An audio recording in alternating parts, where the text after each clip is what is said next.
One common complaint I hear from women in perimenopause and beyond is I pee whenever I sneeze or jump or cough or any other sort of sudden movement. When this happens, this means that our pelvic floor has weakened. Now, that might be due to age. It also might be due to carrying children in our bodies. And just like any other muscle in our body, we want to strengthen it. Here are 3 movements you can do to help strengthen your pelvic floor.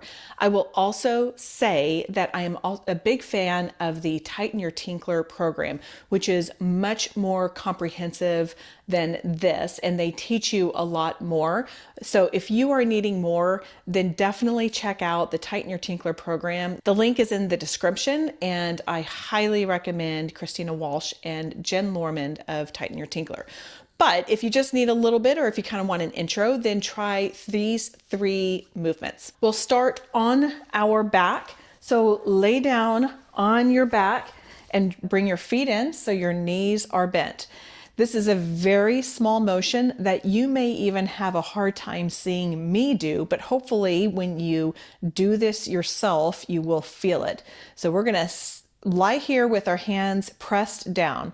From here, I want you to envision that the transverse abdominis, those muscles on your front, are contracting and pulling everything forward. It is very common to use our glutes for this. We don't want to do that. You can go ahead and release and do that again. So contract, pull those in, and try and bring that belly button back to your spine. Obviously that is not possible, but I want you to have that visual. Then release. When you do this, try to breathe and exhale out as you do that. I actually have a trainer and he said do a purse breathing. So it's kind of like you're breathing out of the side of your mouth, and that will help activate your core as well and coming back in. I've only done about 3 or 4 of these, and I can feel that in those muscles. This is one, again, anyone can rock and tuck all day long, but that's not the goal of this. The goal is to activate all of those muscles in that pelvic floor area, or not all of them, but some of them, and strengthening those, turning them on, and then releasing.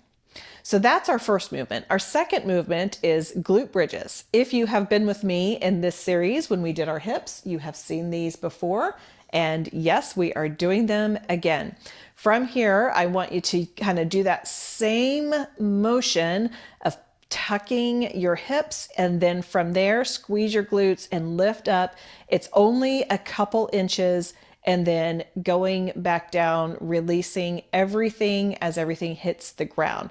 So again, contract those abs, squeeze your glutes, lift up just a bit, and go back down. Just like I said on the hips video that you can go back and check out, this is not just a lifting up and lifting down, okay? We're not just throwing up our hips for no reason. It is very slow, it is very intentional, and you got to really stay engaged not only with your muscles, but with your head as well, of like what muscles really pulling everything in and then releasing.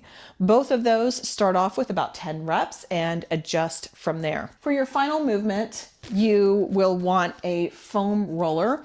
And this one, yes, it absolutely gets your pelvic floor, but boy, it gets all of those abs. This is a client favorite of mine. Bring your feet into a 90-degree angle and then take your foam roller about on the top third of your quads. From here, take your forearms, and right in the middle of your forearm, you're going to press in. This is going to lift up your shoulder blades, and you want that lifted up. As you do this, squeeze your glutes and press in. Hold it for about 10 seconds. We'll hold it here for 5, 4, 3, 2, 1, and release. As you're pressing in, you're also going to pull that belly button back to your spine, and you should feel everything turning on. We'll do that again. So pull that forearm, pull them in, lift up your shoulder blades, and pressing in. Again, we're going to start with 10, 9, 8, 7, 6, 5, 4, 3, 2, 1. Whoo, and release. So those 3 movements should help you strengthen all the muscles that support your pelvic floor. And again, if you need more, I do highly recommend that Tighten Your Tinkler program. I have done it and it has significantly improved my little tinkling out during coughing and sneezing and jumping. So definitely recommend that.